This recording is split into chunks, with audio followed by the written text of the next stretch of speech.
100 రోజుల తర్వాత కాంగ్రెస్ ప్రభుత్వం బిర్యానీ ఉడుకుతుంది, చికెన్ ఉడుకుతుంది, గుడ్లు ఉడుకుతాయి, అన్నీ ఉడుకుతాయి. మీది ఏం ఉడకదు, మీ నీళ్లు కూడా ఉడకవు, మీ నీళ్లు కూడా కాగవు. ఎందుకు సార్ 100 రోజుల తర్వాత మమ్మల్ని ఏం చేస్తారు సార్ మీరు? ప్రగతి భవన్ని ప్రజాభవన్ చేసినందుకా? మీ ప్రగతి భవన్లో ఉన్న 100 గడీలు 5-6 పెద్ద పెద్ద బిల్డింగులు విడగొట్టి అందరికీ అందుబాటులో తీసుకొచ్చినందుకా? ఒక దళిత ఉప ముఖ్యమంత్రిని తీసుకొచ్చి అందులో పెట్టినందుకా? ఎందుకు సార్ మీరు చేసేది? నియంతృత్వ పాలనకు పాతరేసి ప్రజాపాలన తీసుకొచ్చినందుకా? మరి మహిళలందరికీ ఫ్రీగా బస్సులు ఇచ్చాం, ఫ్రీ బస్ టికెట్. 8 కోట్ల పైచిలకు ప్రయాణించారు మహిళలు. మాటల విషయం కాదు ఇది.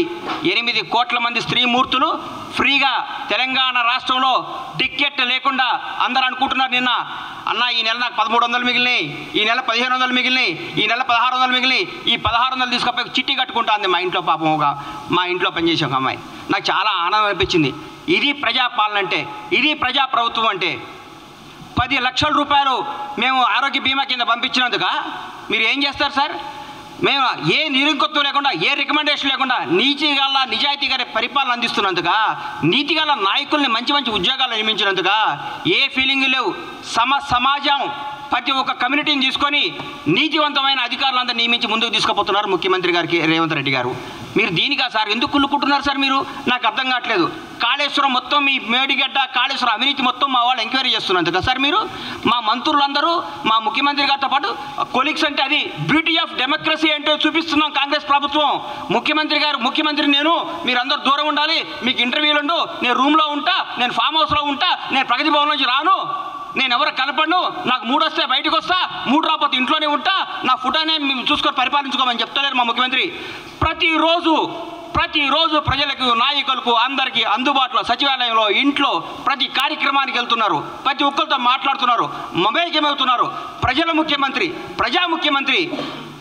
అందుకా సార్ మీరు మమ్మల్ని 100 రోజుల్లో మమ్మల్ని మా పప్పులు ఉడుకొని చేసేది? ఏం చేయమంటారు? మమ్మల్ని పడుకోమంటారా? అవినీతి చేయమంటారా? మీ దగ్గర ఒక మంత్రి ప్రెస్ మీట్ పెట్టాలంటే మీ దగ్గర పర్మిషన్ తీసుకోవాలి. మీ దగ్గర ఒక ఎమ్మెల్యే మాట్లాడాలంటే మీతో నోటు పెట్టాలి ముందు. మీకు సార్ నేను ఇట్లా నోటు చేస్తున్నా, దయచేసి పర్మిషన్ పెట్టచ్చు అని మీరు, మీ సారో ఎవరో చెప్తే అప్పుడు ఒప్పుకోవాలి. మీరు అది పెట్టలేదు. ఈ గత 10 ఏళ్లలో మీరు ఎంతమంది మంత్రులు ప్రెస్ మీట్ పెట్టారు? ఎంతమంది మీరు వచ్చి ఢిల్లీకి వచ్చి కార్యక్రమాలు చేశారు? నేను అంటారు ఈ పార్లమెంట్లో కంపల్సరీ గెలవాలి, కంపల్సరీ గెలవకుంటే మన తెలంగాణ సమస్యలు ఢిల్లీలో మాట్లాడేది ఎవరుండరు. ఈ 10 ఏళ్ళు ఎవరున్నారు సార్ అధికారంలోకి? మీరు ఎంతమంది ఎన్నిసార్లు మీరు ప్రధానమంత్రి కలిశారు సార్? ఎన్నిసార్లు కేంద్ర మంత్రులు కలిశారు సార్? ఎన్నిసార్లు తెలంగాణకు రావాల్సిన హామీల గురించి మాట్లాడుకున్నారు సార్ మీరు? 30 రోజుల్లో మా ముఖ్యమంత్రి గారు, మా మంత్రులు ప్రతి ఒక్క సమస్యని ప్రధానమంత్రి గారి దృష్టికి, హోంమంత్రి గారి దృష్టికి, ప్రతి మంత్రి దగ్గరికి పోయి సార్ మా పరిస్థితి, మాకు ఇది రావాలి,